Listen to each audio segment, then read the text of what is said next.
Hi everybody. As usual, the books I'm going to be talking about will be linked in the description below. Perdido Street Station by China Mieville is book 1 in the Baslag trilogy, and I was so impressed with this book towards the end of 2024. This follows a scientist named Isaac. He's in this somewhat secretive romantic relationship with an insectile woman named Lynn. Yes, it's a strange dynamic, but you get used to it. And both of them end up commissioned in their respective fields. Isaac is commissioned to help this bird-like man be able to fly again, while Lynn is commissioned by this mob boss to create a sculpture for him. And then you find out that their projects end up having some connections to the mafia and government, and I'm not going to give away more than that as far as the plot is concerned. But I will say one of the things I loved about this book was the setting. This takes place in a somewhat urban steampunk type of setting called New Crobazone. There are sky rails, there are congested intersections and gaslit streets, and there is also quite a bit of pollution that's described in the city. Now, I had a reread episode in December with Murphy Napier and Alan from the Library of Alexandria. I was trying to pitch this book to them, and Alan said that he had read the first few pages and thought it was too grimy for his taste. And I can understand that actually. It took me a while to think back about it, but it does start out pretty grimy. There are some very grimy details to New Crobazone, but for some reason it didn't put me off. And I am someone who's quite a bit squeamish, and I do not like nasty settings. That's something that really detracts me in a book. But for some reason, I wasn't detracted from this book. I didn't find it put me off. I was fascinated by all the architectural detail, by the soaring towers, and the way that the prose had so much dimension and flow in describing the setting. It was quite a bit immersive, but I just found it extraordinary. And then the other thing I would say that I appreciated about this book was the structure and how the structure complemented the themes and the plot of the story, because this book is told in 6 parts, and each part has a title to it, which gives you a hint at the themes we're dealing with. And then each of those sections has a rise and fall of action that builds upon the next section and builds to the next section, and then everything culminates towards the end in a very exciting way. I thought it was brilliantly plotted, and I think that added to the progression through the story and the pacing and flow of the story as well. That said, I could say that as much as I appreciated all the detail to the setting and everything that was moving forward in the plot, I did find that for my own weird, boring reading taste, I could have used a little bit more time to breathe with the characters, to just settle and get to know the characters a little bit. I mean, you do get to know the characters, but you get to know the characters in a lot of intense, dramatic, high-stakes plot things that are happening. And so I guess I would have preferred just a little bit more breathing time to get to know them before all that. But that's just my reading taste. I was just very impressed. I was impressed with some of the moral dilemmas that characters faced. I felt like they grappled with these difficult decisions in realistic ways. And I have to say, I wasn't attached to every character in the story, but I did grow more and more fascinated by the main cast, and I did appreciate the role that each character played in the story. So again, I was impressed with this book, and if you watched my top 10 books of the year, then you may have seen it on my list. But I keep trying to compare it to other series I've read or other authors, but honestly, this does stand alone on its own. It is a unique book in my opinion, as unique as you're going to get for fantasy, but it does have urban fantasy elements, a little bit of steampunk. It has some cosmic horror. It has some sci-fi elements as well. So it does a lot of different things, and in my opinion, it does a lot of different things very well. So I'm excited to read on. I've heard The Scar, book 2, is even better, and so that's certainly in my TBR plans for the future. After finishing Perdido Street Station at the beginning of the month, I decided I would make the rest of December Palate Cleanser December. And I'll get to those palate cleansers in a minute, but first I'm going to talk about another book that doesn't quite qualify as a palate cleanser because it's quite a bit heavy. It's called Will and Testament. This was published in 2019, and this is noted as being a controversial bestseller from one of Norway's most intelligent and highly regarded novelists. This is the story about an inheritance dispute. It's told in first-person narration from the second eldest of 4 siblings. she's given her account as to why she is fighting certain inheritance negotiations. She also gives you the sense at the beginning of the book that she's estranged herself from her two younger siblings, her two younger sisters, and her parents for quite a long while. And it's not revealed at first why, but you do get the sense at the beginning that she's in a somewhat raw, vulnerable, and tremulous emotional state. Like you could feel that something is quivering under the surface. Something is starting to simmer in the pot. Then you start to get the sense that she is troubled by something that happened in her past. Now, it takes at least halfway through the book before you get the reveal, before you find out why she's in this inheritance dispute, what the inheritance dispute symbolizes, and why she is fighting against her two younger sisters and her parents. She does have an older brother as well who happens to be in her court, and you find out also what happens to him. But this is a story that is about trauma. It's about repression. It's about silencing. It's about gaslighting, and it's about family betrayals that run so deep, that are buried in denial upon denial upon denial. I feel as though the writing reflected this slow psychological climb to be able to unveil these deep layers of repression that our character has learned. The story was told in a very methodical manner at the beginning, especially because we are merging between the past timeline and the present timeline. And because everything's not revealed at once, the way the character relays information is in a very direct, straightforward manner. He said this, he did that, she did this, she did that.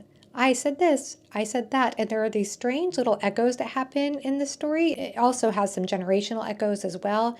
But the way it's told, I feel, is unveiling not only some subtext in the story. I feel like there's a lot of subtext that you can unpack from the story, some of which is given to you, some of which isn't, but that you could find there.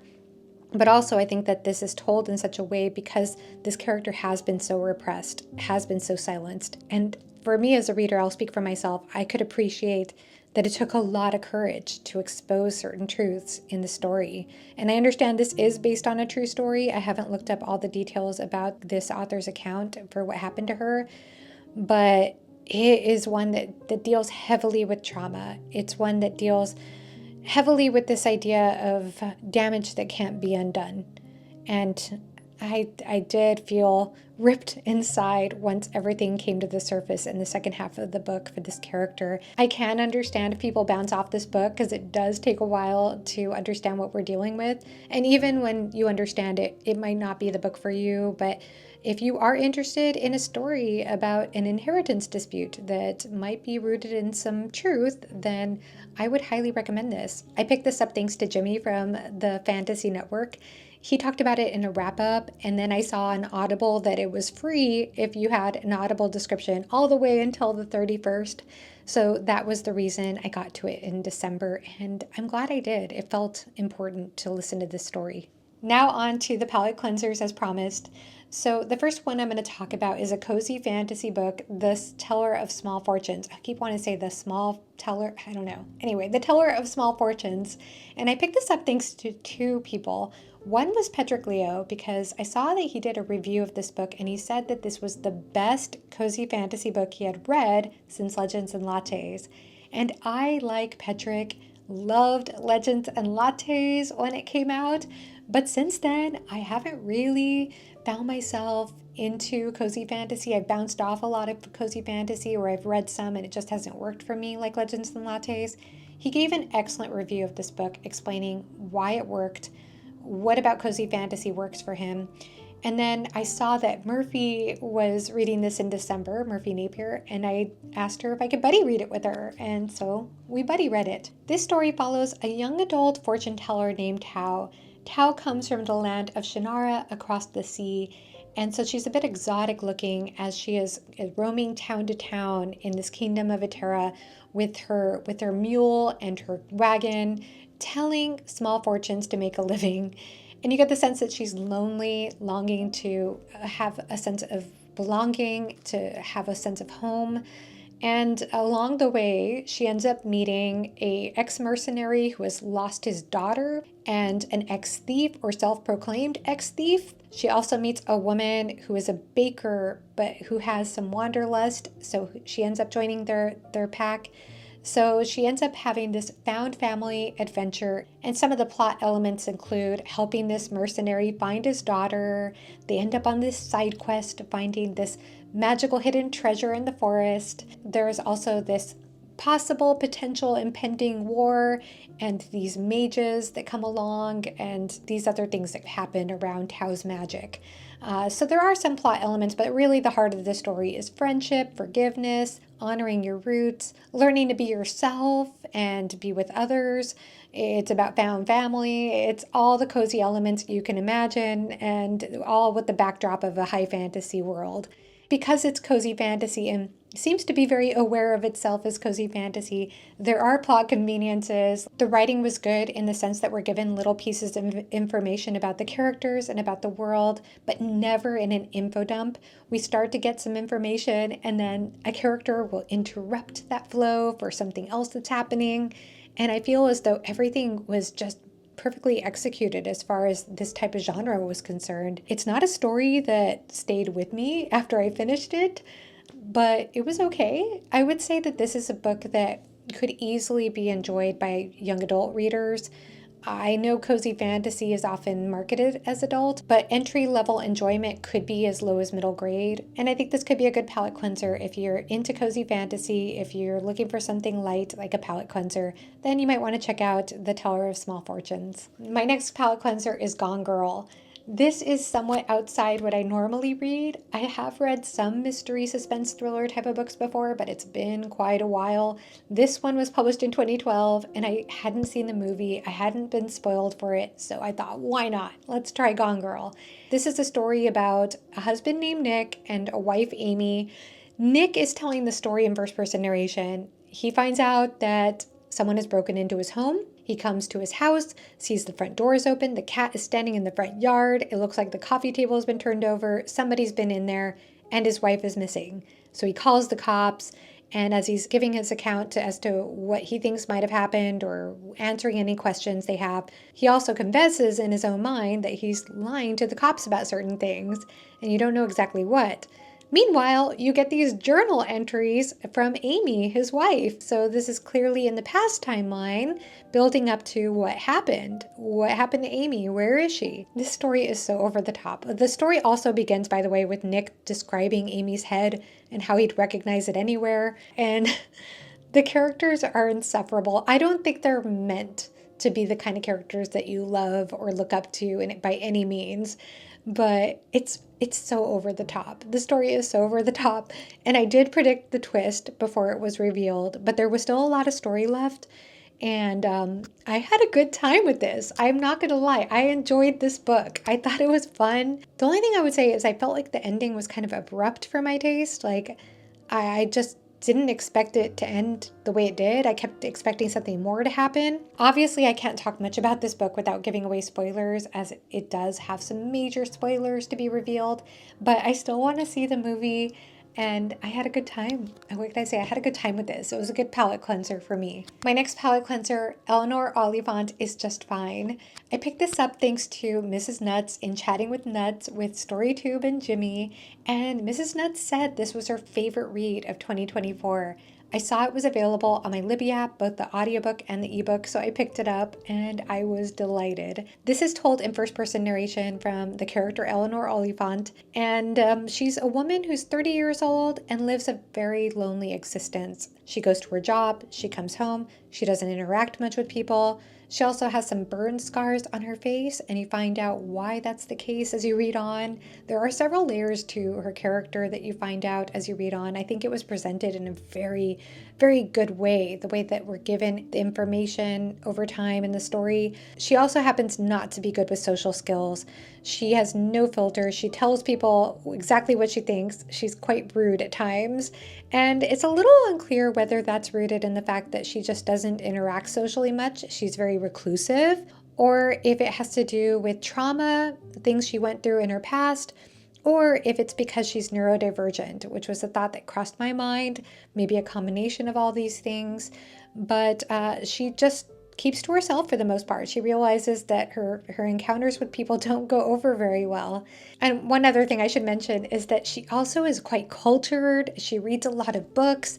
She seems very educated. She has a strong sense of aesthetics. It's such a strange juxtaposition because she's working class, but she seems to come across like her narrative voice comes across like she's this erudite Oxford scholar, and nothing against Oxford scholars, but she comes across like she is this higher ed scholar, and yet she leads a pretty ordinary existence, like I said, a quite reclusive life, until one day she crosses paths with the IT guy who works at her office, a guy named Raymond. Raymond is so down to earth. He's so easygoing, and he's so kind, so affable. She doesn't quite understand him.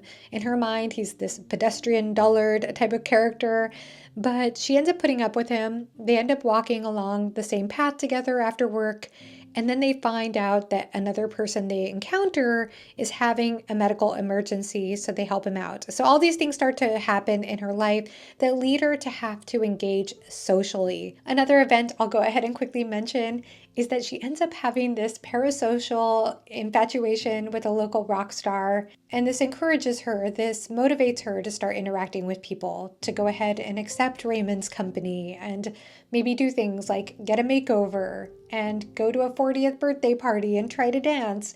So I have to say that I loved the middle section of the book the most. The beginning of the book did take some time for me to get into. I wasn't sure this was going to be the book for me. And by the middle of the book, I was loving it. I loved every social interaction. I loved the character of Raymond.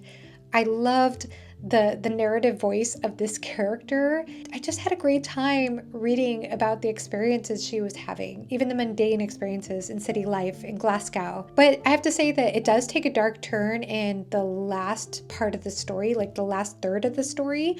And I think it was well done. It does explore heavier themes at that point, trauma and facing one's past, having the courage to move forward. But again, my favorite part was just the whole middle section. And I also really like that she learns the importance of small gestures of kindness and the effects that can have on others and on one's own happiness as well. I understand this was hyped quite a bit on BookTube several years ago, but I missed that train. So I went into this with an open mind and I had a good time. The only other book I got to in December was an audiobook reread of Small Things Like These. It was the second time I had listened to the book in 2024, and I wanted to listen to it on Christmas since it does take place at Christmas time in Ireland. I already talked about this book in a previous video, which I'll go ahead and link. But what's fun about Small Things Like These is I picked that book up not thanks to BookTube. I found out about it through an Audible sale a few years ago, I think the year it came out. I bought the Audible book, and then I decided I would wait till Christmas time since I knew it took place around Christmas time. And then I kept forgetting the last couple of years. So that's why I just decided to go ahead and pick it up towards the beginning of 2024. And that led me down the path of wanting to read more Claire Keegan. So since then, I've also read Foster or listened to the audiobook of Foster. And then I just got to another short story by Claire Keegan. So she's quickly becoming an author I'm enjoying quite a bit, especially when it comes to short fiction. I'll also mention there's a movie adaptation of Small Things Like These, but I have not seen it yet. I hear good things though. So that's it for the books I read in the month of December. As for January, I'll go ahead and share what I'm reading right now. I started Ada Palmer's Too Like the Lightning, but I'm taking my time with it because I'm also reading Trader's Knot by Jenny Wirtz, which is my priority read right now. I'm hoping to have a discussion with Philip Chase and AP Kennevan, A Critical Dragon, maybe at the end of this month, if not sometime in February for that book. And other than that, I'm also going to be reading Glorious Exploits, which is a buddy read, or it's going to be a discussion anyhow, with Talking Story, John from Talking Story, and his wife, the Mrs., and also Alan from the Library of Alexandria. So I haven't gotten to that yet, but I will probably get to that towards the end of January. And if time allows, maybe I'll pick up another book. But those are my plans for now. Please let me know in the comment section below what you've been reading and what your favorite book was at the end of 2024. And thank you so much for watching. Have a great rest of your day. Bye-bye.